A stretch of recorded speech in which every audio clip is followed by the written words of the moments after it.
Welcome to the Perspective Knoll, a channel that creates audiobooks from original stories and including some fan fiction short stories in between. If this is something you're into, then feel free to like and subscribe so that you don't miss any of our new content.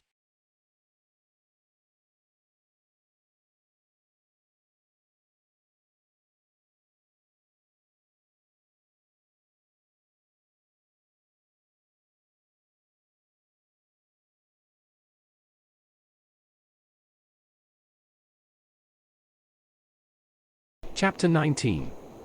The Plan Revealed. A scream of agony split the calm morning air, and it came from the direction of the town. Shawn and Sarah looked at one another, and they both thought that maybe the soldiers went down there to try and get revenge for themselves. Before either of them could make a move into action, they were both grabbed from behind by a pair of massive arms. When they looked up, they had seen Framdal, flapping his enormous wings and with great speed was now soaring to the town. Maybe less than a couple of minutes and they were dropped off at the top of a roof which was a church. The screams were now non-existent, and the morning was once again calm and quiet. Framdal landed on the very edge of the roof and scanned the small town below. Shawn checked the opposite side and peered out, and that's when he saw an object being tossed from a building and onto the dirt road. He examined it more carefully and it looked like whatever it was covered in blood.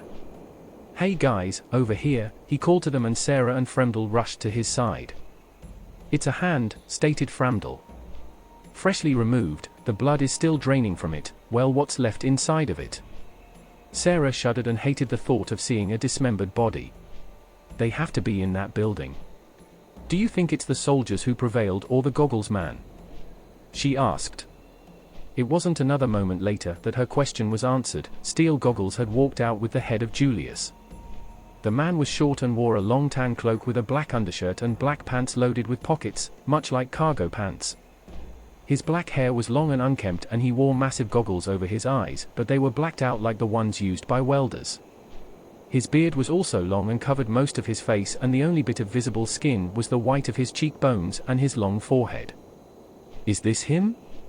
Framdal asked quietly. Sarah was at a loss for words, and when Shawn realized this, he nodded to Framdal, and suddenly, a rage filled Shawn's entire body. He glanced up the road and found two large trees. He raised his hands out in front of him and shouted, "Awaken!" Instantly, the trees' bodies were molded into a face and stared at Shawn, awaiting orders. "Capture Steel Goggles," he commanded, and as he did, the trees both uprooted themselves and moved in on their target with surprising speed. "I thought this was my job?" asked Framdal, seemingly indifferent about what was now unfolding here. "Your job is to kill him after we question him." "We need him alive for now," answered Shawn. "Let's get down there." Sarah and Framdal leapt off the roof and onto the grass below, and that's when Steel Goggles began to run. At first, he turned down the east road heading closer to the trees, and then Steel had pulled out a vial from the inside of his cloak and tossed it at one of the trees. When it struck, the contents exploded all over the nearest tree, and then a moment later, it erupted into a green flame. The other tree was shocked by what just happened to his companion and was not ready for the other vial that was already flying towards it. However, before it hit, the vial exploded just a few feet away, and now the green flames lay on the street and a small corner of a building. The tree was untouched. Sarah had rounded the corner and put up a barrier in front of the tree to spare its life. Steel did not like what was happening now. He turned to run north now, and that's when he ran into Framdal. As before, Steel reached in the other side of his cloak and pulled out a very tiny vial filled with a dark red liquid. "You won't escape me," said Framdal in his confident tone, but this did not stop Steel from running, nor did it prevent him from smashing the vial on the ground. The substance within turned into a dark red cloud that quickly filled the area, and Framdal was suddenly lost in its essence. Steel moved again eastward and behind a house, and there he waited, still clutching the head in his other hand. He paused to catch his breath. Shawn, who remained on the rooftop, could see him from the church. He looked down and noticed that the other tree was still trying to locate its target. Sarah was also lost in the smoke because it was so thick and was almost covering an area as large as a football field. Shawn didn't want to give up his position by telling the others where he was, nor summon another tree, because that too would cause enough noise that Steel would leave his resting spot. Then he thought of the Book of Druids and their abilities. He thought of the perfect form that would help put an end to this chase. He stood up straight and closed his eyes, and just before he had his eyes closed, he realized that Steel was looking right at him. Shawn thought of the forest sabers from the western part of Lufforain, which he had seen an illustration in the Book of Druids, and how they looked, and focused on how they were depicted in the book. Moments passed and he could feel a change come over him, but he did not dare open his eyes until he knew he had completed this transformation. Suddenly there were noises coming from all around him, and the small breeze could be felt all over his entire body. When Shawn opened his eyes, his vision was crystal clear. Shawn looked down at his hands and was filled with joy when he now saw a pair of paws with sharp claws extending from them. He checked himself out, and sure enough, he was a large tiger, and he then let out a roar and looked down upon his target, which was now gone. Shawn sniffed the air and jumped down. He had landed on all four paws. The red smoke was gone, and he could hear Sarah and Fremdel talking to one another nearby. He glanced down the road, and there was Fremdel, now hovering above Sarah, and both were looking at Shawn in wonder. Then Shawn caught a scent of something awful, and he began running in the direction of it. He had found it surprisingly easy to run like a tiger. As if in that form, his abilities helped with the transition to make it feel natural. Soon, he came upon the bloody hand in the street, and most of the smell was coming from the building that Steel had fled from. Shawn felt his senses were too great and that it could take a long time to get used to them. Then another scream echoed throughout the town, and Shawn moved in quickly to the location. He rounded a house and then took a sharp right, and upon a side road, he found Fremdel holding Steel up off the ground from his talons that were embedded into the man's shoulders. "I think I have him good now. Ask what you want." Fremdel was now pleased that the little chase was over. Sarah appeared with heavy breathing, and the shock of seeing Shawn as a large tiger was almost too much for her. "Shawn, you're a saber. Can you understand me, Shawn?" To everyone else, Shawn now had bright green fur that faded to white as it came down his chest and to his belly. His eyes were red, and his fangs overhung his chin by several inches. Shawn stood nearly 5 feet tall, and his paws were larger than Sarah's face. Shawn tried to speak, but his answer only came out in a strange growl-like noise. Fremdel gave a laugh. "That is Shawn. I can see that the beast is not a beast. It's one of the perks of being an ancient vampire. I can see the truth in disguises without it being revealed." Shawn thought it was pointless to stay in this form, and he attempted to get back to his usual self, but after a few tries, he was still a forest saber. He could understand what Fremdel, Sarah, and Steel were saying, but he couldn't form words so that they could understand him. Frustrated, Shawn laid on the ground with his paws crossed in front of him and put his head down. "Seems like he can't change back into his human form," Fremdel laughed, and Steel chuckled too, but Fremdel only dug his talons deeper into him, in which he cried out in pain as blood was running down his clothes and onto the ground. Sarah knew that she was now the one to interrogate this man.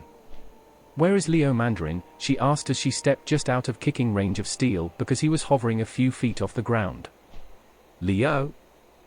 Whoever do you mean, my dear?" Steel's voice was scratchy and menacing.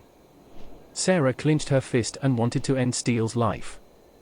He had killed one of the humans from Earth and is now playing dumb about Leo Mandarin.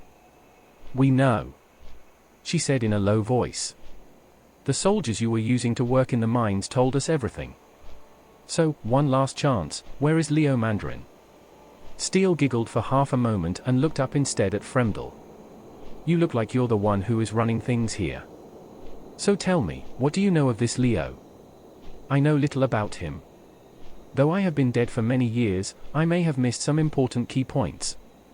Fremdel then dropped Steel, and then with one of his wings, Fremdel pushed him up against a nearby building and held his position. "Sorry, Sarah, but my feet were getting tired of holding him. At any rate, he has lost a lot of blood and not likely to be of much more use to your interrogations." Sarah had now summoned a set of throwing knives, and she gripped one and readied to throw it. "If you won't answer my question about Leo Mandarin, then perhaps you can tell me what you're doing here, and where have all the people of this town have gone?" Steel was gasping for air because Fremdel's wing was resting on the top of his collarbone. "I'm here because I was commanded to set up shop. A station for something to see the new world. I am but a small cog amongst many within the clock tower from which I serve." Sarah then let one of the throwing knives fly, and it struck Steel in his right foot and penetrated through to the ground. He squealed and flailed as he pulled his foot right out of the knife that was sticking out of the ground. A new kind of pain filled Steele that many would rather not endure no matter the circumstances. Fremdel had cleared his throat and gave Sarah a sharp look. "Remember when I spoke of the blood loss, Sarah? You are challenging your own timestamp on this man's life." "We don't have time for this," said Sarah, and her temper was getting the better of her. She looked at Shawn, and he was now sitting up and taking in the scene. She moved over to him and patted his shoulder. "I need you here, Shawn. Please try again to regain your body." Shawn closed his eyes and thought hard about the need to become his old self. This was the same training that Jolene had taught him to break through the magical barrier, so that the logic he had been fed his entire life could be rewritten. Yet as before, time and time again, he tried and still managed the same results. Shawn was trying to remember the Book of Druids and if it ever mentioned going back to his old body. Then a feeling hit him like a kidney shot. Perhaps the reason why he never found anything on it was that it was irreversible. "Answer one question for me, if not for the woman," began Fremdel, and Sarah eyed him suspiciously. He gave her a head nod and she took it as a sign that she should trust him. "Leo Mandarin is the creator of the paintings. The Gorferndain elves were the ones who amplified his paintings into so much more than he could ask for. For some, the elves saw it as a weapon. Even my kind saw it as a way to get to Earth to suck the life out of humans there, so that our crimes would not be punishable here. Look, this is all fascinating, but I fail to see where the question is." Steele was getting paler by the minute, but it still didn't affect that menacing tone in his voice. "I'm getting there, but in case Sarah and Shawn are unaware of the tale, then they can at least get the tip of the iceberg." Fremdel cleared his throat. Because of the werewolves and vampires entering Earth through these paintings, the Gorferndain elves had made it illegal to travel without their permission. So, they began to gather up the paintings and get them back within their own walls. "So why do you need Leo Mandarin unless you intend to make more and to defy the princes of the North?" Blood was now trickling out of Steele's mouth. "As I have said, I was commanded to have more created. Apparently, Leo has the only mind to make such paintings work. He gave me the details, but that's not my department." "Damn it, Fremdel, we are losing him." Sarah was now in the vampire's face. "My final question to you, who do you work for?" Fremdel asked while keeping eye contact with Sarah. "Rodents," this was Steele's last words, and the next moment he slumped down and his chin rested on Fremdel's wing. Fremdel retracted his wing and Steele's body fell to the ground. Sarah turned and began walking in the other direction. Shawn had walked up to her side and kept in step with her, and Fremdel followed as well. She didn't say anything but kept walking with a purpose, and soon they found themselves in front of the same building that they had seen Steele walk out of. The bloody hand still laid on the ground, and above, there were two large birds circling in the clear sky, already claiming the little bits of flesh for themselves. Sarah entered the building and there was a gruesome scene. The soldiers were all torn apart and thrown about the large room. It resembled a store with large shelves filled with merchandise of what looked like canned food. The smell was almost unbearable for her, but for Shawn it was like smelling a nicely prepped meal. This made him uneasy and hungry. Fremdel pointed out a small door in the back of the room and he led the way with the others close behind him. Fremdel opened the door and inside, a man burst through the threshold and tripped over a leg from one of the soldiers. "Are you Leo Mandarin?" asked Sarah as she knelt next to the man who seemed to be on the verge of a mental breakdown. "What is it to you?" the man asked. He smelt as if he hadn't washed himself in over a month and his hair was matted, accompanied with a matching beard. "Where is he?" "If you're referring to Steel Goggles, he is dead," Fremdel kindly answered. "He seemed a crafty type, he knew exactly how to slow me down. That vial he had, which turned into a red smoke, was the essence of blood. It disoriented me and my craving for blood amplified to the max. Yet in the end, I was still able to catch him. I thought it had that metallic scent like blood," said Sarah. "His body is still lying next to the house just a block over if you'd like proof." Leo was now sitting up and catching his breath. No, that's fine. If I don't see that madman again, living or dead, then I'd be just fine all the same." "Do you know where the other two trolls are?" asked Sarah. "I'm pretty sure the men and women from Earth took care of them before they sought out Steele," Leo spoke, and they could tell that he was weak. But Steele was one of those men who was prepared for such things to go wrong. Sarah had slowly nodded her head. So what's really going on here, Leo?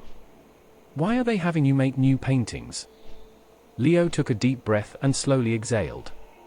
My powers were used for discovery purposes when I was with the Gorferndain elves. I was taken by men who left me in camps placed throughout the west. Each one I traveled to, more and more south I went until I passed the Western Kingdom. That's when I was dropped off here with Steele to start my work. Steele told me that he was going to supply me with material to create more paintings, and that a team was already gathering the Orchender ore from the mine. I was to make more paintings for King Uriel and Queen Memphia. I knew it, interrupted Fremdel. When we asked Steele who he was working for, he said rodents. The queen is a mouse and so is the king, well, when they aren't in their true forms. There's a big betrayal going on, Leo began again. The queen herself wants to tackle bigger grounds. She has left her sights on Lufforain, and claiming all of Earth seems easier to conquer. So, the more paintings they have, the more they can distribute their troops. Fremdel gave Leo a suspicious look.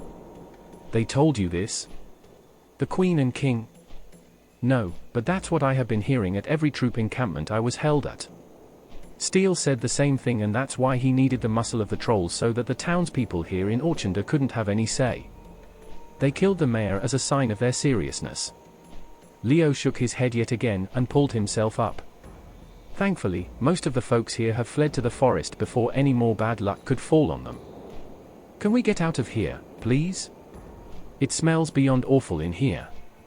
Sarah helped Leo out, as Shawn and Fremdel brought up the rear. The fresh air was what everyone needed, but an eerie calmness set around them. It seemed as though they were the only ones alive. Shawn had thought that surely, after all the commotion, that someone would have checked things out, but nothing. He looked down the main road and he could see the second tree that he had brought to life was now rooted once more, and there was nothing special about it. Fremdel kept glancing over at Shawn's front paws, and he guessed that the vampire was looking for the ring that he promised to give him. But just like the rest of Shawn's clothes, it wasn't there at all. Shawn hoped that once he got back to his body that his clothes would be right where they should be. Leo led them back to the church and took a seat in the shade on the front steps. Sarah sat on a lower step and not too close to be in arms. Fremdel leaned up against the building once he went up the steps, and he seemed to be enjoying the atmosphere around him. Shawn only made it to the bottom of the steps and sat down, eyeing Leo with wonder. Yet to Leo himself, it must have been a look of hunger, because the man was a little uncomfortable whenever their eyes met. Leo, how many paintings have you made for them? Sarah asked. 4, he answered. They wanted double than the original 22 I had made. In case they couldn't gather all the originals that have been scattered throughout the world. Shawn remembered the note that he had read that was addressed to Valinar from the Queen of the Western Kingdom. She claimed she was gathering up all the paintings and that there were still some they had yet to locate. Leo's story does check out. Shawn thought of how long ago that seemed, the day he and Charles were shrunk to little pocket-size versions of themselves and met the Wood Elves. I think you need to come with me, Sarah stated while looking sternly at Leo. Her tone suggested that it was not a request. Leo shrugged. To where? To Severland Tower. The High Mages will be able to protect you there. Severland does not operate under any one kingdom, it is its own entity. Leo looked over at Fremdel, who had his eyes closed and was still leaning up against the building. That's not my choice, Fremdel responded without opening his eyes.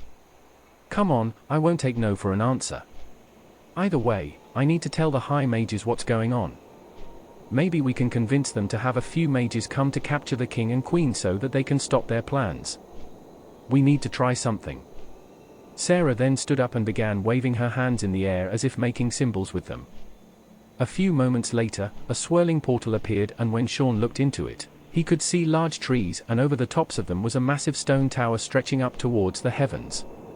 Sarah then looked to Fremdel. Look, if anyone can help Shawn out, then I suggest going to the Gorferndain elves. He does not know the way, so he can come with me, mage, said a voice from around the church, and Shawn recognized it.